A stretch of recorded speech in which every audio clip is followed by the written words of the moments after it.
Hey, this is Judgmental bringing you some hardcore team deathmatch. I'll get to that gameplay here in a minute, but first I wanted to show you some comments that I received here recently, and these are pretty typical comments that I get over and over, so I thought, man, I should respond to these. The second two are from the same person, and I'm going to do another video where I actually respond to that, but this first comment really got me thinking. So Failed Protege said, I would sub, but I hate Christian, and I'm not a hater nor demonic. So first of all, guys or gals, whatever you are, thank you for being respectful. You know, obviously we disagree on our points of view for some things, but I really appreciate when people post their points of view and they do it in a respectful way. So thank you guys once again for that. But this first comment, like I said, really got me thinking, why does this person hate Christians? And I came across something and it kind of talks about how non-Christians perceive Christians today. And I thought I'd go through this. So if you're not a Christian, I would really love your input. Let me know if I'm getting this right, because these points, I see a lot of validity to why non-Christians have a beef with Christians. So you guys let me know if I'm on target, and you Christians, I think there's something that we can learn from these 5 things. So let's get right into the first one. The first one is, a lot of non-Christians perceive us Christians as being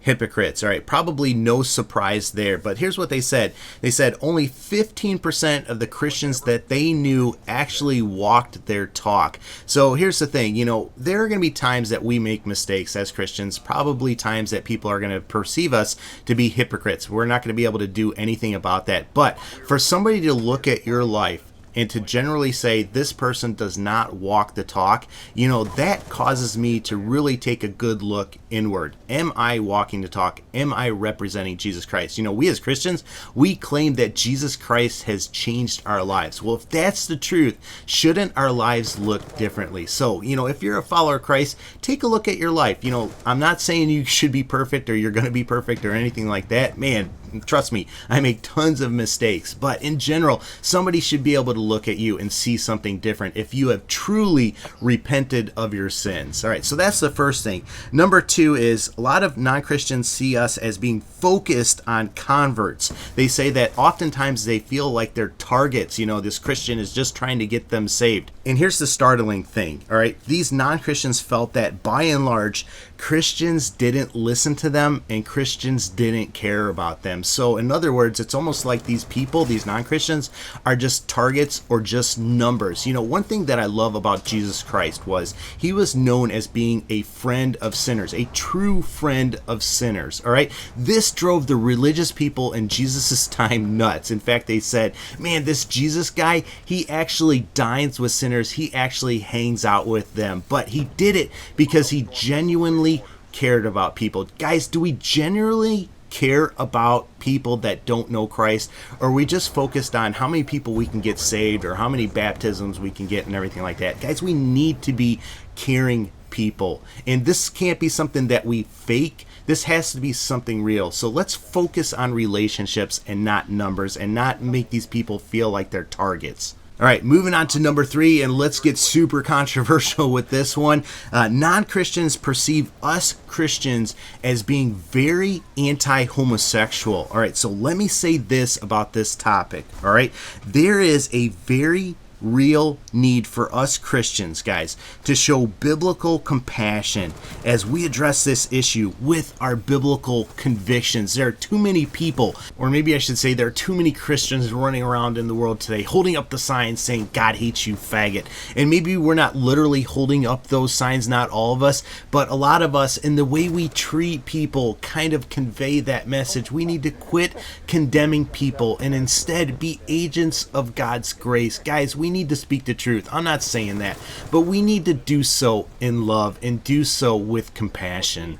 Moving on to the 4th one, though, non-Christians often perceive us Christians as being sheltered. All right, we're old-fashioned. We're boring. We're generally out of touch with reality. Guys, we generally are perceived to offer these simplistic answers to life's complex problems. All right, so sometimes, yeah, we do have some simple answers, and sometimes they are the truth. But sometimes I've heard Christians offer these simple answers, and I'm just like, oh man, that is just so not true, first of all, and so not going to mean anything to the person that they're telling them. So we've got to be careful with this. And I think the big takeaway, the big thing that we can learn from how Christians or non-Christians perceive us is that, guys, we need to be relevant. Instead of being sheltered, we need to get out of our bubbles and actually get in amongst the people and meet them where they're at and kind of see what's going on in their lives, and not try to offer just these simple answers like, hey, you just got to pray about it, or you just need Jesus in your life, because honestly, there's more to it than that. So guys, let's be relevant when we deal with people. All right, moving on to the last thing. 90% of non-Christians say that the term judgmental accurately describes Christians today. And here's the thing, only 20% of non-Christians view the church as a place where people are accepted and loved unconditionally. Guys, we as Christians, we are known for our criticism more than we are known for our love. That is simply something that has to change. You know, I used to be a pretty big time swearer. I could outswear a sailor. That is until Jesus Christ changed my life. But here's the thing. I play with a lot of non-Christians that swear. I would never get on them for swearing.